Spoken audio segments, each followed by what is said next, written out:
सास ससुर मर गए, बीवी मर गई, बीवी को माँ बाप का मुंह नहीं देखने दिया, बीवी की बहन को बहन का मुंह नहीं देखने दिया। ऐसे शख्स के लिए आप क्या कहेंगे? अस्सलाम वालेकुम, कैसे हैं आप लोग? मैं हूं आपके साथ अदनान और आज जो आपको स्टोरी सुनाने जा रहा हूं ये शौकत साहब की है। शौकत साहब जवानी के दिनों में जब जॉब पे थे, बड़े खूबसूरत, बड़े हसीन थे। उनकी शादी हो गई। शादी के बाद अल्लाह ताला ने उनकी जिंदगी जो है उसमें और बरकतें, नेमतें रखी और उनके घर 2 बेटियां पैदा हुई। अब बेटियां उनके साथ बड़ी घुल मिल गई, बड़ी अच्छी जिंदगी गुजरी, लेकिन उनकी जो बीवी थी वो बहुत ही सोचती थी कि उनके कोई बेटा भी होता। अब शौकत साहब जो है वो मोहल्ले के अंदर मसाजिद के काम, कोई भी चीजें इस तरह के फलाई काम हो तो उनमें बढ़ चढ़ कर हिस्सा लेते थे। सारा मोहल्ला उनकी बड़ी इज्जत करता था। अब बेटियां जवान हुई, उनकी तालीम मुकम्मल हो गई तो उनके घर एक रिश्ता आया। इमरान नामी लड़के का रिश्ता आया तो उन्होंने देखा कि लड़का इंजीनियर है और घर वाले भी अच्छे हैं, तो उन्होंने शादी कर दी। अब शादी हो गई, दोनों फैमिली आपस में रहने लगी और इमरान का एक भाई भी था छोटा। अब छोटा भाई जो है वो इनके घर आता था, शौकत साहब के आना जाना लगा रहता था। अब कुछ टाइम गुजरा तो उनकी जो बड़ी बेटी है वो घर आई और उसने आके अपनी माँ को बताया कि मेरी छोटी बहन जो है उसका मेरे देवर के साथ कोई रिलेशन चल रहा है और देवर ने मुझे कहा कि अपने घर से मेरे लिए रिश्ता पूछे। अब वो बात करके चली गई है तो इन्होंने कहा कि आप उसके माँ बाप से, अपने सास और ससुर से बात करें, फिर आगे देखते हैं क्या करना है। अब शौकत साहब बड़े परेशान हुए कि उनकी बेटी ये मामला कैसे चल पड़े। उन्होंने तो ऐसा कभी सोचा भी नहीं था, लेकिन जवान खून है, कुछ भी हो सकता है। घर में एक अनजान मर्द का आना जाना हो तो ये मामला हो जाते हैं। अब उसमें सबसे बेहतरीन रास्ता ये था कि उस लड़के की यहाँ पर शादी की बात चल पड़ी थी जिसमें कोई कवाहत नहीं थी। अब लड़के के माँ बाप और उनकी बहू और उनका बेटा जो है वो सब इस घर में आए हैं। लड़के के माँ बाप ने बात की इनसे, शौकत साहब से। शौकत साहब ने सारी बात सुनी और उसके बाद उन्होंने कहा कि मेरा दामाद कहाँ है?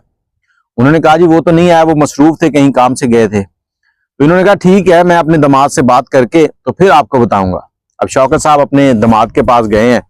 दामाद के पास जाके उससे सारी बात की, उनको बताया कि इस तरह से तुम्हारे भाई का रिश्ता मेरी छोटी बेटी के लिए आया, तुम्हारी साली के लिए। तो जो दामाद था वो बहुत गुस्से में आ गया और अजीबोगरीब सी बातें की कि वो मेरी बेटी जैसी है, मैं उसको अपनी बेटी समझता हूँ, ये है वो है।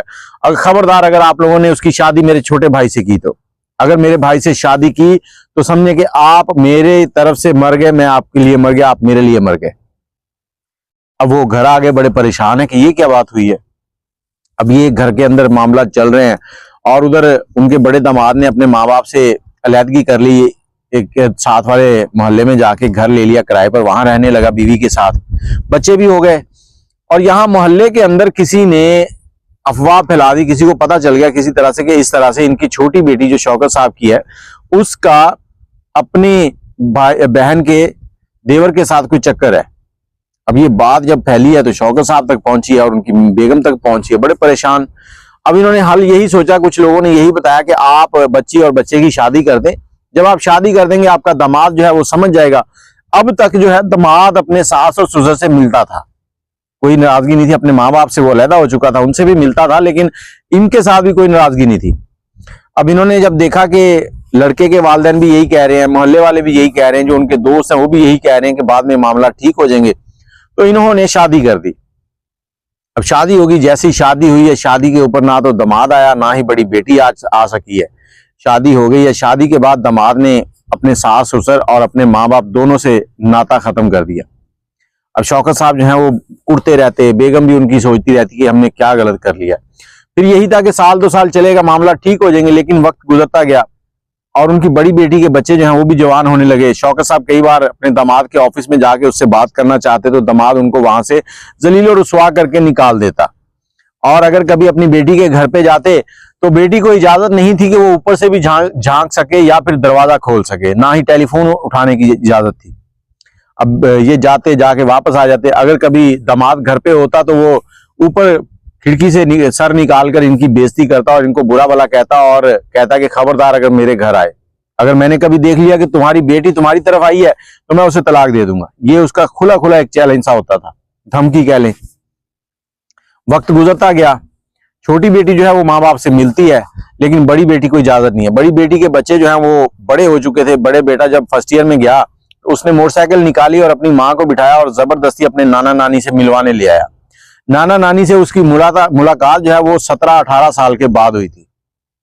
17-18 साल बेटी माँ बाप से अलग रही, माँ बाप बेटी से अलग रहे, बच्चे जो है वो अपने नाना नानी से अलग रहे। तो सबकी बड़ी वो ये कह लेंगे मुलाकात जो है बड़ी वो दिल खराश सी थी, सब रो रहे थे, खुश भी थे, लेकिन ये मुलाकात ऐसी खुफिया थी कि किसी को पता नहीं चलेगा। लेकिन जो उनका दामाद था, उनके ऑफिस में एक ऐसा शख्स काम करता था जो उनके नंबर को, उनकी मोटरसाइकिल का नंबर उसे जाता जो उनके बेटे के पास थी। अब उसने कहीं उनके बेटे को गुजरते हुए देखा है, बेटे ने हेलमेट शेलमेट हर चीज ली हुई थी, कवर किया हुआ था, लेकिन नंबर प्लेट देखी है तो उसने अगले दिन जिक्र किया कि तुम्हारा बेटा तुम्हारी बेगम को लेके उस मोहल्ले में घूम रहा था। अब वो उस घर आ गया, घर आके उसने दामाद ने अपने बेटे को इतना मारा कि उसकी एक बाजू तोड़ दी, बाजू टूट गई है। वो बाजू बाद में ठीक से ग्रो भी नहीं कर सकी क्योंकि उसी दौरान उन्होंने इलाज भी प्रॉपर नहीं कराया, और बेगम के साथ भी बहुत झगड़ा किया। बेगम को कोई 2 महीने घर में बांध के रखा, बंद करके, कि तुमने बाहर नहीं निकलना। उसके बाद क्या हुआ कि उसकी वालिदैन जो है ना लड़की के, वो बीमार हो गए, शौकत साहब और उनकी मिसेज। आगे पीछे पहले शौकत साहब की डेथ हुई, फिर उनकी बेगम की डेथ हो गई, दोनों फौत हो गए। बेटी उनका जनाजे पर भी नहीं आ सकी, ना दामाद आया, ना बेटी आई, ना नवासे आए, जनाजा हो गया। अब उसके बाद दामाद जो है वो बेगम को लिया और उनके घर पहुंच गया, मुझे मेरा हिस्सा दे दो, ये मेरी बेगम का शरई हक है, अगर ये इसका शरई हक ना होता तो मैं कभी भी यहां नहीं आता। अब पूछने वाला उससे पूछे कि ये तुम्हारा बेगम का शरई हक है, तुम्हारी बेगम का ये शरई हक नहीं है कि अपने माँ बाप से मिल सके, इसके ऊपर तुमने पाबंदी लगा रखी है, उसकी वजह से अपने बेटे को मार मार के उसकी बाजू तोड़ दी है। बड़ी डिटाई के साथ उसने अपनी बेगम का हिस्सा लिया और फिर जाके अपने घर में रहने लगा। लेकिन यहां पर बहुत से सवाल हैं, क्या उन्होंने इतनी बड़ी गलती कर ली थी उसके भाई के साथ अपनी बेटी की शादी करके कि उनको माफ नहीं किया जा सकता था? कोई गुनाह कर लिया था? हाँ, गुनाह तो वहां से शुरू हुआ था जब उसके भाई ने उसके साथ फ्रेंडशिप शुरू की थी। अपने भाई को कुछ नहीं कहा, लेकिन अपने ससुराल वालों को कह दिया कि मैं तुम लोगों से मुलाकात नहीं करूंगा।